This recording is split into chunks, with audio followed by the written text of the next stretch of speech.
मीनू चिड़िया एक कारपेंटर थी जो कि सब पक्षियों के घर और उनके फर्नीचर बनाने के काम करती थी। मीनू चिड़िया, बरसात का मौसम बहुत करीब है, इसीलिए बरसात के मौसम से पहले पहले तुम हम सारे पक्षियों के घर बना के तैयार कर देना। हाँ मीनू चिड़िया, क्योंकि अगर बरसात हो गई और बरसात तक हमारा घर नहीं बना तो फिर बरसात के बाद घर बनवाने का फायदा ही क्या। इससे अच्छा तो हम घोंसलों में रह लेंगे।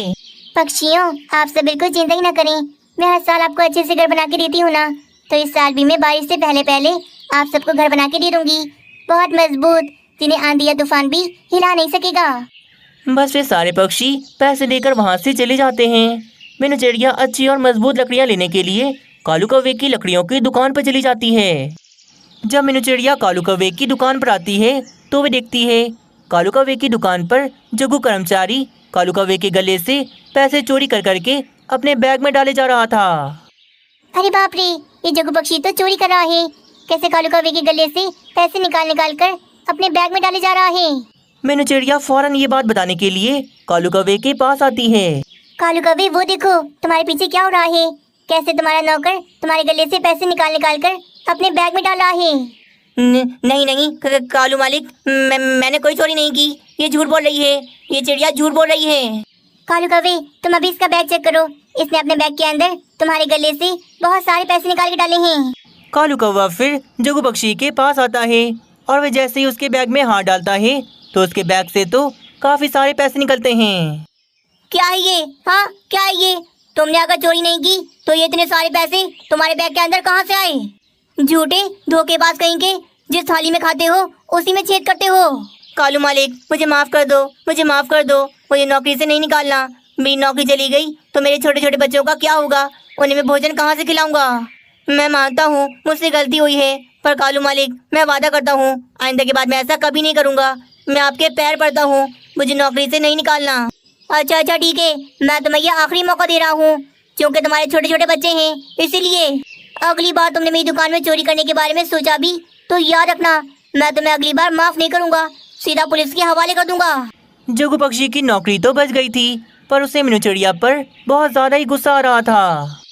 मीनू चिड़िया की बच्ची, मैं तुझे छोड़ूंगा नहीं, कालू मालिक से मेरी शिकायत लगा दी, मेरी नौकरी ज्यादा ज्यादा बची, मैं तुझसे इसका बदला लेके रहूंगा। कालू कौवे, मुझे लकड़ियाँ चाहिए, पर बहुत ज्यादा मजबूत, जिनसे मैं घर बनाऊं तो उन घरों को फिर आंधी या तूफान भी हिला ना सके। मीनू चिड़िया, तुम मेरी दुकान पे आई हो, मेरी दुकान पर हमेशा अच्छी और मजबूत लकड़ियाँ मिलती हैं, तुम बेफिक्र हो जाओ, मैं तुम्हें मजबूत वाली लकड़ियाँ ही दूंगा। ठीक है कालू कौवे, मैं फिर आती हूँ थोड़ी देर में, तुम बस लकड़ियाँ निकाल के रखो। मीनू चिड़िया फिर पैसे दे देती है और वहाँ से चली जाती है। कालू कौवा भी जग्गू पक्षी को लकड़ियाँ निकालने का कह देता है। मीनू चिड़िया को मुझसे पंगा लेने का अंजाम बहुत महंगा पड़ेगा। मैं अब मीनू चिड़िया को अच्छी और मजबूत लकड़ियों की जगह भूसे वाली लकड़ियाँ दूंगा, फिर मैं देखता हूँ कि मीनू चिड़िया पक्षियों से कैसे बचती है। आगे की कहानी देखने से पहले वीडियो को एक लाइक जरूर कर दें। जग्गू पक्षी मीनू चिड़िया से बदला लेने के लिए मीनू चिड़िया को खराब भूसे वाली लकड़ियाँ देना चाहता था, पर कालू कौवे की दुकान पर भूसे वाली लकड़ियाँ नहीं थीं, इसीलिए जग्गू पक्षी दूसरे जंगल भूसे वाली लकड़ियाँ लेने के लिए चला जाता है। थोड़ी देर में जग्गू पक्षी एक ट्रक पर काफ़ी सारी लकड़ियाँ लोड कर देता है, पर वे सारी लकड़ियाँ अंदर से भूसे वाली थीं और इस बात का कालू कौवे को भी नहीं पता था। कालू मालिक, मैंने सारी लकड़ियाँ लोड कर दी हैं, आप मीनू चिड़िया को बुला लो। थोड़ी देर में मीनू चिड़िया भी लकड़ियाँ लेने के लिए वहाँ पर आ जाती है। मीनू चिड़िया, ये देखो तुम्हारी सारी लकड़ियाँ तैयार हैं, बिल्कुल तुम इन्हें ले जा सकती हो। जग्गू पक्षी फिर मीनू चिड़िया को ट्रक में बिठाकर सारी लकड़ियाँ एक साथ लोड करके मीनू चिड़िया के साथ ले जाता है। चलो अच्छा हुआ मीनू चिड़िया, तुम सारी लकड़ियाँ एक साथ ही ले आई, अब जल्दी से हमारे घर बनाना शुरू कर दो। मीनू चिड़िया, यार सबसे पहले मेरा घर बनाना, क्योंकि सबसे पहले मैं ही आया था तुम्हारे पास घर का ऑर्डर देने। तोते, मैं सब पक्षियों के घर एक साथ ही बनाऊंगी, तुम बिल्कुल चिंता न करो, लकड़ियाँ आ गई है ना, मैं आप सब पक्षियों के घर बहुत जल्दी बना दूंगी। बस फिर क्या, लकड़ियाँ आते ही मीनू चिड़िया एक साथ ही सारे पक्षियों के घर बनाना शुरू कर देती है। मीनू चिड़िया ने एक ही दिन में सारे पक्षियों के घरों के लकड़ियों के स्ट्रक्चर बना के तैयार कर दिए थे। देखते ही देखते फिर 2 दिन गुजर जाते हैं। मीनू चिड़िया ने रात दिन की मेहनत लगाकर 2 ही दिनों में सारे पक्षियों के एक साथ घर बना के तैयार कर दिए थे। मीनू चिड़िया, मैं तो हैरान हूँ बिल्कुल, तुमने इतनी जल्दी 2 ही दिनों के अंदर हम सारे पक्षियों के एक साथ घर बना के तैयार भी कर दिए। हाँ मीनू चिड़िया, घर भी तुमने कितने बढ़िया बनाए हैं। देखने में सारे घर कितने सुंदर लग रहे हैं। वाकई में तुम महान हो, महान। पक्षियों, आप सबको मेरा काम पसंद आ गया। मुझे और क्या चाहिए? मेरे पैसे तो ऐसे ही पूरे हो गए। मीनू चिड़िया ने अपना घर भी उन भूसे वाली लकड़ियों से ही बनाया था। दिखने में पता ही नहीं लग रहा था कि लकड़ियां अंदर से भूसे वाली हैं।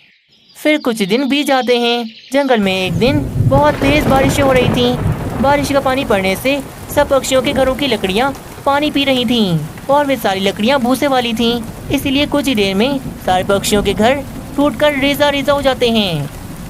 हाय रे, ये क्या हो गया? हम तो मीनू चिड़िया की तारीफें करते करते नहीं थक रहे थे, पर मीनू चिड़िया ने तो इस बार हमें लूट लिया। मीनू चिड़िया ने भूसे वाली लकड़ियों का घर बनाया और पैसे हमसे कितने ज्यादा लिए। हाँ, चलो चलो जाकर मीनू चिड़िया की खबर लेते हैं। खुद तो अपने घर में बड़े मजे से बैठी होगी। सारे पक्षी फिर गुस्से में मीनू चिड़िया के पास जाते हैं। वहाँ मीनू चिड़िया का घर भी भूसे वाली लकड़ियों की वजह से पूरी तरह से टूट फूट गया था। मीनू चिड़िया, हमने तुम पर भरोसा किया और तुमने हमें धोखा दिया। हमारा घर तुमने भूसे वाली लकड़ियों से बनाया। बारिश का पानी पड़ते ही हम सबके घर टूट गए। हाँ मीनू चिड़िया, भरोसे का सही फल दिया तुमने हमें। पूरे पैसे भी ले लिए और काम भी इतना गंदा किया। नहीं पक्षियों, इसमें मेरी गलती नहीं है। मैंने कालू कौवे की दुकान पर जाकर यही कहा था कि मुझे अच्छी वाली मजबूत लकड़ियाँ चाहिए, पर पता नहीं कालू कौवे ने मुझे ये भूसे वाली लकड़ियाँ क्यों दे दी। हमें कुछ नहीं पता मीनू चिड़िया, हमारे पैसे हमें वापस करो।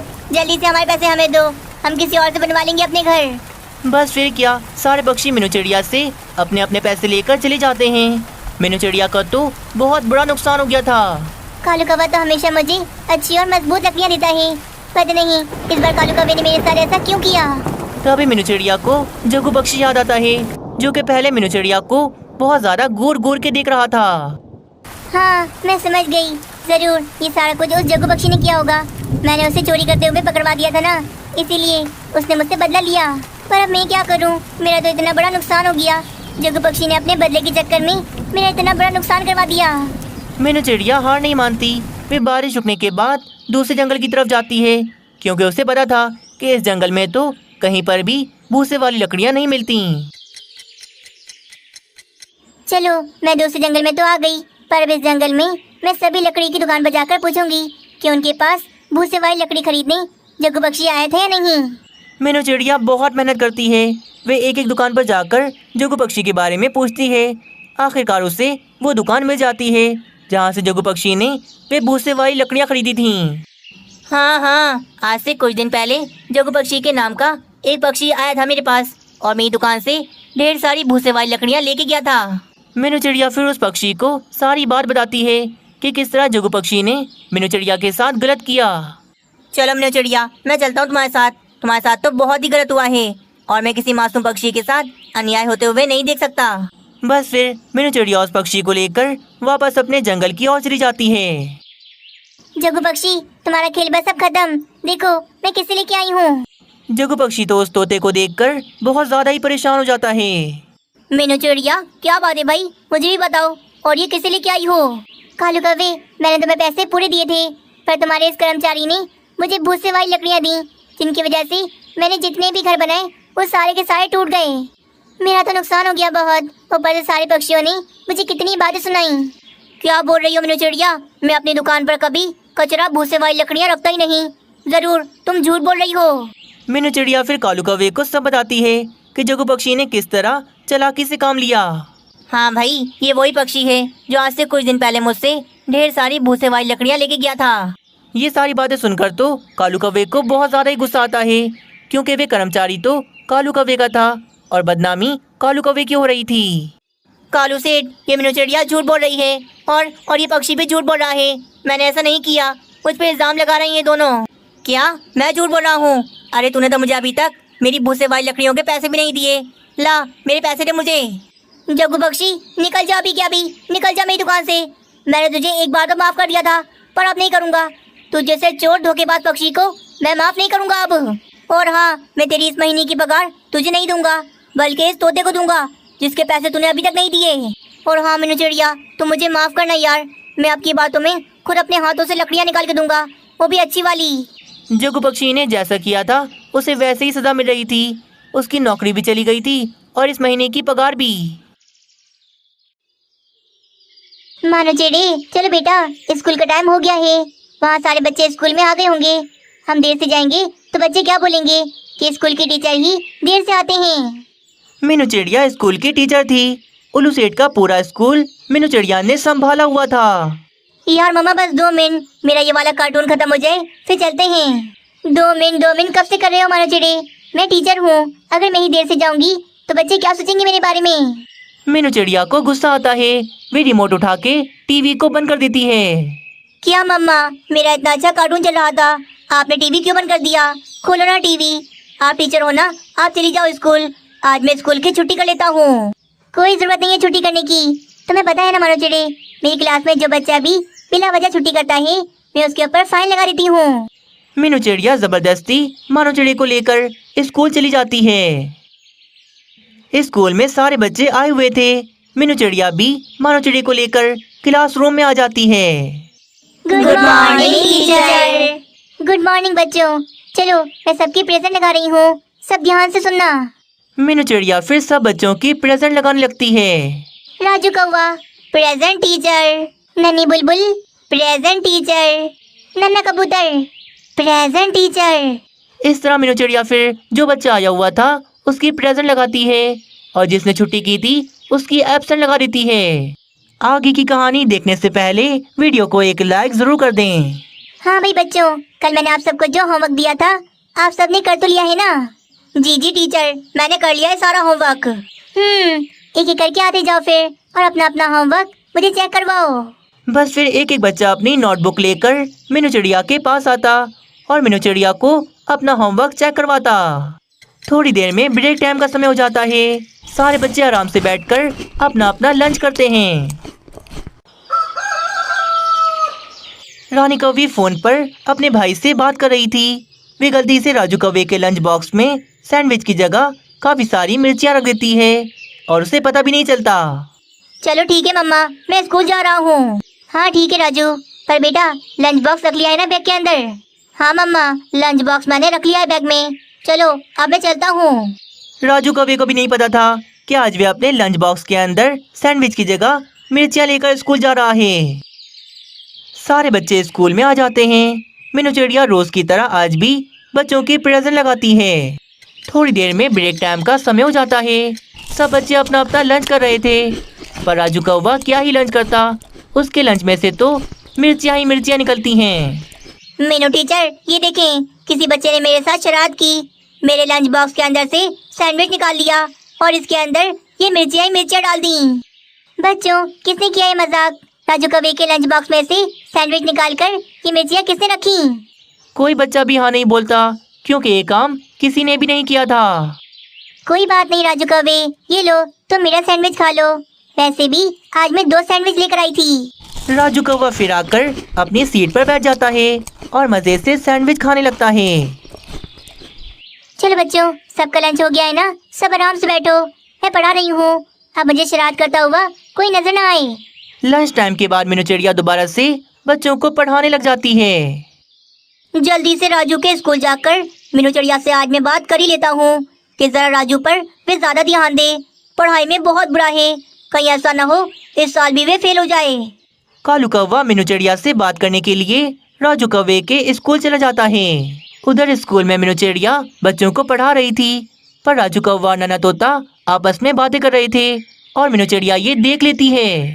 राजू कौवे, नन्हे तोते, मैं यहाँ पर कब से पढ़ाई जा रही हूँ और तुम दोनों ये क्या आपस में बातें कर रहे हो? अब मुझे कोई बच्चा भी बातें करता हुआ नजर ना आए, वरना मेरे पास ये जो मिर्चियाँ रखी हुई हैं, ये सारी मिर्चियाँ मैं उसे खिलाऊंगी। मीनू चिड़िया इस तरह बच्चों को डांट रही थी। कालू कौवा भी खड़ा ये सब देख रहा था। बाप रे बाप, मीनू चिड़िया कितनी जालिम है, हमारे बच्चों पर कितना अत्याचार करती है। ये बच्चों को सजा देने के लिए इसने अपने पास ये लाल मिर्चियाँ रखी हुई हैं। बाप रे, ऐसा भी करता है क्या कोई? कालू कौवा तो उल्टा ही समझता है, उसे पता ही नहीं था कि वे सारी मिर्चियाँ तो राजू कौवे के लंच बॉक्स से निकली हैं। कालू कौवा फिर गुस्सा होकर प्रिंसिपल ऑफिस की तरफ चले जाता है। उल्लू प्रिंसिपल, मेरे बेटे राजू का नाम आप स्कूल से काट दें। मैंने नहीं पढ़ाना अपने बेटे को यहाँ पर। आपके स्कूल के अंदर पता भी है बच्चों पर कितना अत्याचार होता है। क्या बोल रहे हो कालू कौवे? मेरे स्कूल के अंदर ऐसा कुछ भी नहीं होता। मैंने तो सख्ती से मना किया है कि बच्चों को जरा सा हाथ भी न लगाया जाए। मैंने मीनू टीचर को मना किया हुआ है कि वे बच्चों को बिल्कुल न मारे, से बच्चों को डांटे। डांटे? डांटना तो बहुत दूर की बात है। आपके स्कूल के अंदर हमारे बच्चों पर जुल्म हो रहा है। अगर आपको यकीन नहीं आता तो चलो, आप मेरे साथ चलो। कालू कौवा फिर उल्लू प्रिंसिपल को लेकर क्लासरूम की तरफ चला जाता है। ये देखें उल्लू प्रिंसिपल, आपकी इस मीनू टीचर ने अपने पास ये कितनी सारी मिर्चियाँ रखी हुई हैं। जो बच्चा भी गलती करता है उसे ये मिर्चियाँ खिलाती है। अब बताए ना, ये जुल्म नहीं है तो और क्या है? मैं अपने बच्चे को अब यहाँ पर बिल्कुल नहीं पढ़ाऊंगा। मीनू चिड़िया, क्या है ये सब? मैं तुम्हें सख्ती से बच्चों को मारने के लिए मना किया था, तो तुम बच्चों को सजा देने के लिए ये मिर्चियाँ लेकर आ गई। अरे उल्लू प्रिंसिपल, आप गलत समझ रहे हैं। ये मिर्चियाँ मैंने ही लाई यहाँ पर। झूठ ना बोलो मीनू चिड़िया, तुम अब पकड़ी गई हो ना, तभी ऐसा बोल रही हो। मीनू चिड़िया, मैं तुम्हें अभी के अभी अपने स्कूल से निकालता हूँ। कहीं और जाके काम करो। मुझे अपने स्कूल में ऐसी टीचर नहीं रखनी जो बच्चों पर इतना जुल्म करे। अरे उल्लू प्रिंसिपल, मैं आपसे कह रही हूँ ना, ये सारी मिर्चियाँ लेकर मैं यहाँ पर नहीं आई, बल्कि ये सारी मिर्चियाँ तो राजू कौवे के टिफिन बॉक्स से निकली हैं। हाँ प्रिंसिपल सर, ये सारी मिर्चियाँ तो मेरे टिफिन बॉक्स से ही निकली हैं। पता नहीं कहाँ से आई, लगता है मेरी मम्मा ने ही गलती से रख दी होंगी। देखा, मैं आपसे कह रही हूँ ना, मैं भला ऐसा क्यों करूँगी? मैं तो बच्चों को बिल्कुल नहीं मारती, बस बच्चों को डांटती हूँ। हाँ प्रिंसिपल सर, हमारी मीनू टीचर बहुत अच्छी हैं, हमें कभी भी नहीं मारती। देखा कालू कौवे, मैंने कहा था ना तुमसे, मेरे स्कूल में ऐसा हो ही नहीं सकता। अब कालू कौवे की गलतफहमी दूर हो गई थी। कालू कौवा फिर मीनू चिड़िया से राजू कौवे की जो बात करने आया था वो बात करता है। क्या करूं ऐसा जिससे मेरे पास बहुत सारे पैसे आ जाएं? कुछ तो तुझे ऐसा करना पड़ेगा कालू, अपने दिमाग की बत्ती जला और कुछ सोच। तभी कालू कौवा देखता है कि सामने से मांस से भरी हुई गाड़ी जा रही थी। अरे, इतना सारा मांस, पर ये इतना सारा मांस कहाँ जा रहा है? मांस के भरे हुए ट्रक को देखकर कालू कौवे की दिमाग की बत्ती जलती है और उससे बढ़िया सा उपाय आ जाता है। कालू कौवा तो उस गाड़ी के सामने आ जाता है और उसे रोक देता है। भैया सुनो जरा, मुझे आपसे कुछ काम है, आप गाड़ी से उतरकर जरा बाहर तो आना। अरे क्या काम है तुम्हें मुझसे कौवे? बालू चील ने ऑर्डर पर ये सारा मांस मंगवाया है, मुझे जल्दी से ये पहुंचाना है उसके घर पर। मेरी बात तो सुनो तुम, मुझे तुमसे बहुत जरूरी काम है, जरा गाड़ी से उतरकर बाहर तो आओ। जग्गू पक्षी जैसे ही गाड़ी से उतरकर बाहर आता है तो कालू कौवा एक डंडा उसके सर पर मारता है और जग्गू पक्षी तो वहीं पर बेहोश हो जाता है। पड़ गया महंगा गाड़ी से उतरना। अब ये सारा का सारा मांस मेरा है, मैं इसे बेचकर बहुत सारे पैसे कमाऊंगा। शातिर कालू कौवा मांस से भरी गाड़ी लेकर फौरन वहाँ से भाग जाता है। एक काम करता हूँ, पहाड़ों की और जो राशि चील रहती है, ये सारा मांस ले जाकर उसे बेच देता हूँ। बहुत पैसे वाली है वे चील, मांस को देखकर बहुत ज्यादा खुश हो जाएगी और मुझे दुगने दाम दे देगी इसके। बस फिर क्या, कालू कौवा वे ट्रक लेकर सीधा पहाड़ों की ओर चला जाता है और वे सारा मांस लेकर वे राशि चील के पास आ जाता है। राशि चील, ये देखो, मैं तुम्हारे लिए कितना सारा मांस लेकर आया हूँ। बताओ, खरीदोगी ना मुझसे? मांस से भरे हुए ट्रक को देखकर तो राशि चील के मुंह में पानी आ रहा था। भूख तो मुझे बहुत लगी है और मांस खरीदने के लिए मैं बाजार तो जा ही रही थी। अच्छा हुआ तुम आ गए यहाँ पर ये बताओ, मांस तो ताज़ा है ना? कहीं सड़ा हुआ मांस तो लाकर नहीं दे रहे मुझे? क्या बात करती हो राशि चील, मेरा रोज का काम है ये, आंखें बंद करके लो, ताज़े से भी ताज़ा मांस है ये। ठीक है, फिर मैं तुम्हें अभी घर से पैसे लाकर दे देती हूँ। थोड़ी देर के बाद राशि चील काफी सारे पैसे लाकर कालू कौवे को दे देती है और कालू कौवे का तो एक ही दिन में इतना ज्यादा फायदा हो गया था। दूसरी तरफ बाजू चील कब से अपने मांस के आने का इंतजार कर रही थी। कहाँ रह गया ये जग्गू पक्षी? एक तो पहले इन्हें पैसे दे दो तो हमेशा देर से ही आते हैं। कुछ देर के बाद जग्गू पक्षी को होश आ जाता है तो वे उठकर क्या दिखता है, उसकी गाड़ी तो खड़ी थी पर गाड़ी से सारा का सारा मांस गायब था। परेशान होकर बेचारा जग्गू पक्षी भागा बाजू चील के पास चला जाता है। बाजू चील, मुझे माफ कर दो, मैं तुम्हारा मांस ना ला सका। किया, मैं कब से यहाँ पर मांस के आने का इंतजार कर रही हूँ। भूखी बैठी हूँ मैं कब से। पैसे तो तुमने पहले ले लिए, पर मेरा मांस कहाँ है? तुम लेकर क्यों नहीं आए?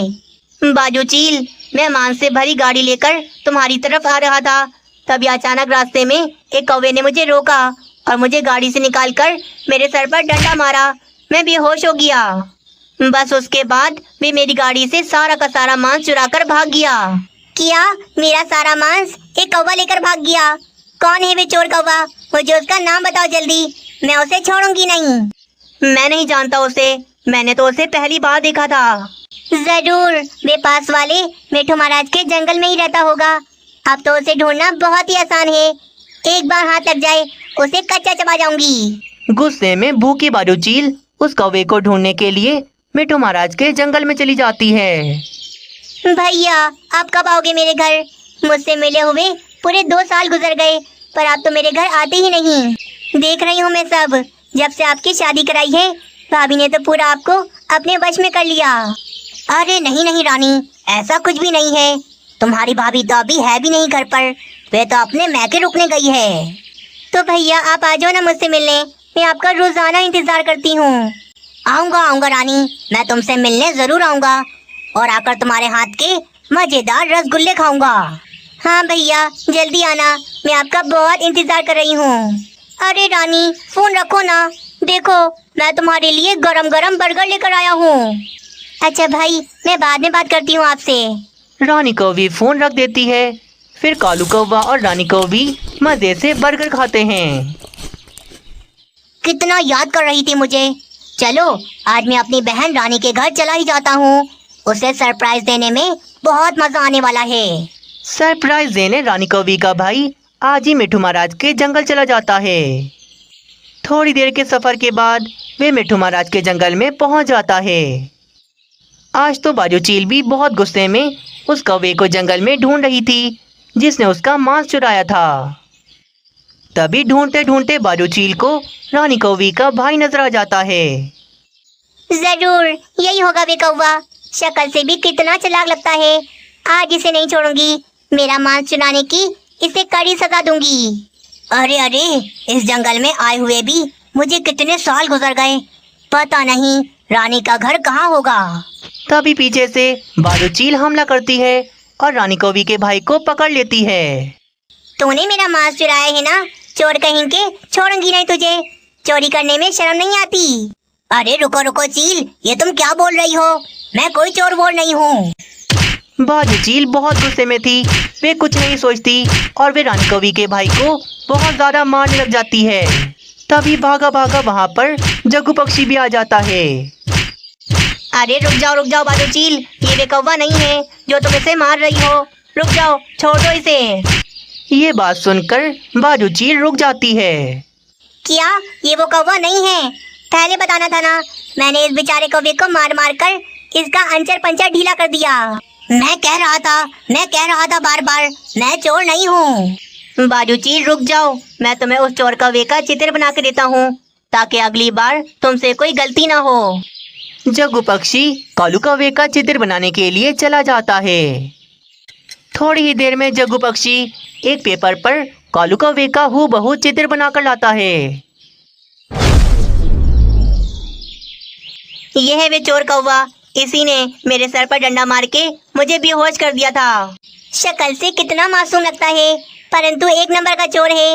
अब तो मैं इसे नहीं छोड़ूंगी। कालू कौवे का चित्र देखकर रानी कौवी का भाई तो फौरन से पहचान लेता है। अरे अरे, इस कौवे को तो मैं बहुत अच्छे से जानता हूँ। ये तो मेरा साला है। चोरी इसने की और मार मुझे पड़ी।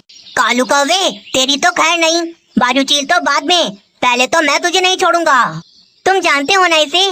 चलो चलो, मुझे इस कौवे के पास ले चलो। हाँ मैं ले चलता हूँ। मुझे कालू कौवे का घर ठीक से याद नहीं, पर वह रहता इसी जंगल में है। हम ढूंढेंगे तो मिल जाएगा उसका घर। बस फिर रानी कौवी का भाई बदला लेने के लिए बाजू चील को साथ लेकर कालू कौवे के घर चला जाता है। हाय रे, मेरे भैया आ गए। कालू जी देखो, मेरे भैया आ गए। इतना बड़ा सरप्राइज दिया आपने मुझे। भैया, आज मैं आपके लिए मीठे मीठे रसगुल्ले बनाऊंगी। हाँ हाँ मेरी बहन, जरूर बनाना। पर अभी मुझे तुम्हारे पति से बहुत जरूरी काम है। हाँ हाँ, बोलो बोलो भैया, आपको मुझसे क्या काम है? वैसे अब आप मुझसे पैसे मांग सकते हो, क्योंकि आपके साले के पास बहुत पैसे आ गए हैं। मान से भरा ट्रक मैंने मंगवाया और चोरी तूने किया। दुष्कौवे, तेरी वजह से मैंने इस मासूम कौवे को भी कितना मारा। किया? तुमने भाई को मारा? वैसे अच्छा ही किया, भैया की थोड़ी पिटाई तो होनी ही चाहिए थी। बहुत हंसी आ रही है ना तुझे? अभी तेरी ये हंसी रोने में बदलता हूँ। बस फिर क्या, रानी कौवे का भाई और बाजू चील दोनों ही मिलकर कालू कौवे की जमकर पिटाई लगाते हैं। इस तरह कालू कौवे को चोरी करने की सजा मिलती है और इस मार को वे हमेशा याद रखता है।